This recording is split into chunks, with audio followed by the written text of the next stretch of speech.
Nwanne m metụ aka n'obi hụ ihe ọma mara mma. Onye na-agbọ ke ya ga-akpọkwa n'ihe nke akwa. Ke ya ga-akpọkwa n'ihe a na. Ke ya ga-akpọ ihe a na. ele ke fele ko okpala mmiri. Fre roundabout trim pam. Ona no gwo mpa n'obodo. Ona no go Oluwa-boy wo onye nwere mpa. Eri ihe mgba oligide kwam ngene mmiri tọgbuko. You didn't allow me to drink water. Keep calm. I don't problem. I don't some such a bathroom like this. You know FMC can brew machine for ya una. I see bruli apo. Ibo machine na go, le machine na ogu nwe. Machine na ogu nwe le bibu machine na aga. Ụmụ ashi be go na ha sacha ahụpụta. They will carry their motor. Convoying. Ga ebe a na-eme ihe ego. Kego mgbe ọla gị na-achị oge m. Mburu igwe gị na-amịa. Mburu nkọ gị na-amịa. Mmụrụ mmiri agide kwe m tọgbọ iko. Mpamara gị ga-enwe problem o. Enwe ebe m na-aga onye m ji sacha machine na mmiri. Sa my clothes mmiri na enwe ebe m ji na-aga. Igole awu ihe wi na-aga. Enyi kwa nwa. Ele ebe ịgaji. Ị nọkwa n'obodo a? Gịnị mega ihe wi gaji? Ha. So gị onye na-ama adachi na taa ka a na-eme birthday High Chief Charles Metụ. Chekwe. Enyi ọhanụ. Chekwe. N'ọchị. Aha. Ọchị ọgwa. Aha. High Chief Dr. Charles Metụ. Yes. Ke nwunye ya kwa n'ụwa m High Chief Dr. Dr. Victoria Metụ. Ke cross question ị na-agbakwa m. Chena na ma dọgị ihe mebe cross question ị na-arịgogo n'elu ọnwụ gị. Victoria ke dọkịta na America. Enwe onye na-ama ya. Ke nwanne m ele ahụ Adanne Caroline nwa na-eti. Aha. Hey! Onye mmiri yo!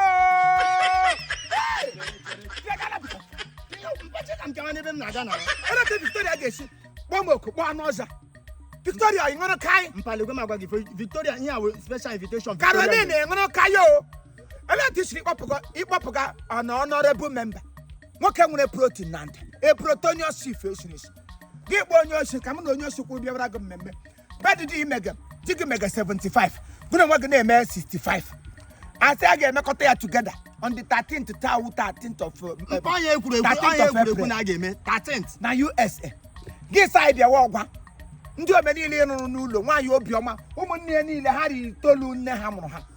Itoolu ahụ Victoria nọtọgidere tụtụrụ ha otu abụọ kpọgide ha kpọfesịcha ha Amerịka. Ha ji wuru ndị na Amerịka taa. Victoria wo obere mmanụ. Victoria na-ekuru nwa ndị ọzọzọ. Ya nwe onye agụrụ na-agụ ya nye ya nri. Victoria ọ ga-arịrị gị na mma. Ebe ị na-agba afọ 65 n'afọ na-esie ị ga-agba ya na ndụ ị ga-agba ya n'ọnwụ gị na di gị n'aha Jizọs. Birthday ya kwanu 2 years ago ka m agakwara m aga. Birthday ya o mekwere na Nigeria hi. Agakwara m aga ka America na ugbo agachakwa m. Mana gị abụọ na-aba n'ofu plan ka ọ gịnị? Mana gị abụọ na-aba ofu plan ka ọ gịnị? Mpa respect onwe gị. Lema, lekwe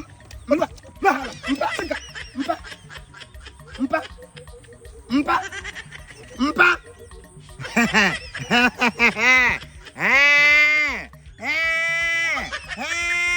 Ana agwagwa ochintị na ahịa esula. Ana agwagwa ochintị na ahịa esula.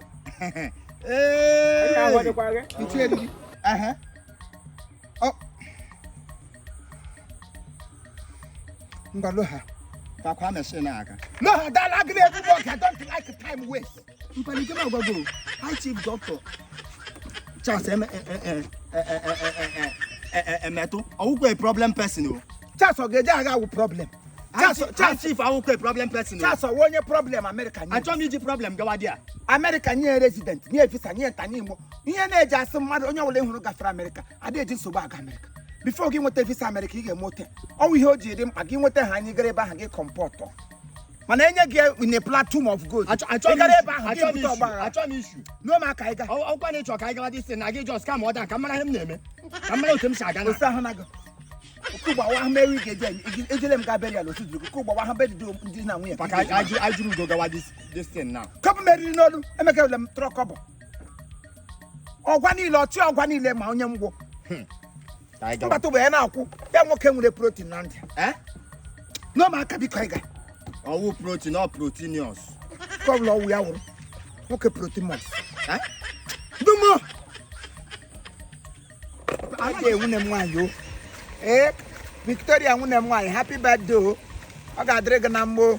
ị ga na-eje eje nabata ndị niile ị na-enyere aka akụkọ ga-akọọla n'ala ọgwa kọọ n'ebe a mụrụ ọ ga-adịrị gị na mma gị na di gị unu ga-emegide birthday unu so elebe ọnwụ unu agada ebe anwụchi ihe nwuche ọnwa agide eruo n'aka nwoke na-ene m aka